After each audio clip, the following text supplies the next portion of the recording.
小白脸跑出去2天了，并没有回来。也不是说我不去找啊，找过的，没有找到它。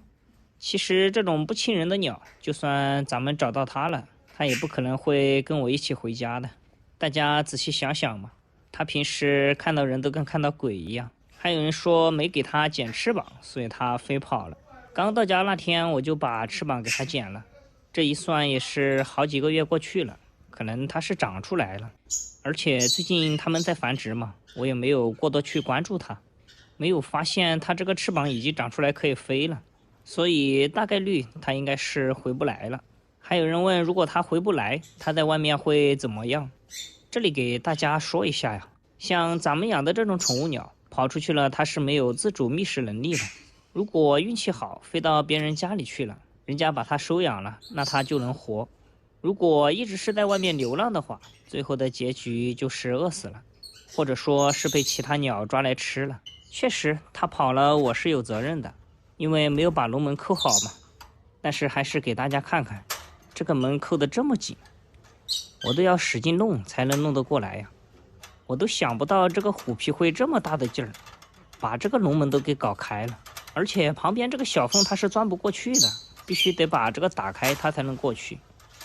还有这2天讨论最多的就是，明明知道小伙子会咬宝宝，为什么当时发现以后没有把剩下的3颗蛋拿出来孵，导致后面又出颗那个小宝宝被它咬挂了。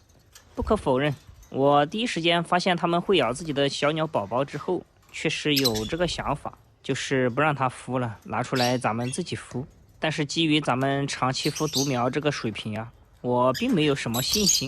毕竟剩下那3颗蛋眼见就要出壳了嘛，如果咱们拿出来一个弄不好，没有出壳，那就得不偿失了。而且小伙子那会儿是要自己孵蛋的，一般来说这种鸟蛋让亲鸟自己孵是最好的，因为它们出壳率是100%。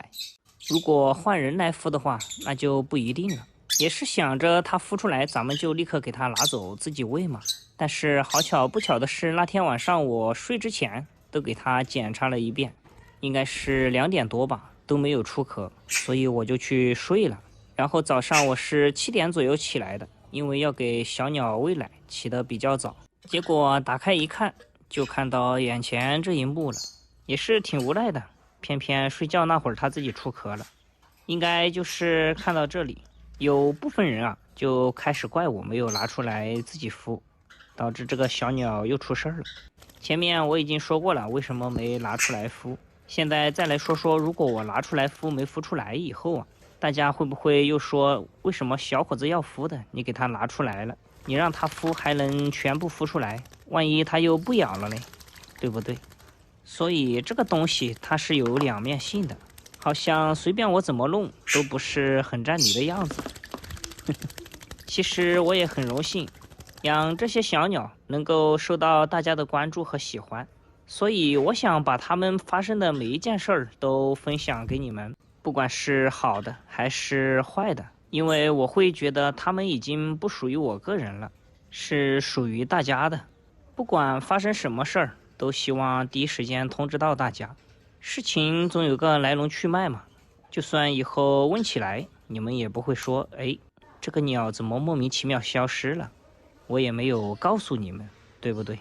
如果大家以后确实不想看这种不好的消息，就评论区告诉我，咱们以后也可以只发好的，然后这种糟心的视频咱们就不看了，发的太多，大家也会觉得我这儿3天2头老是出事儿。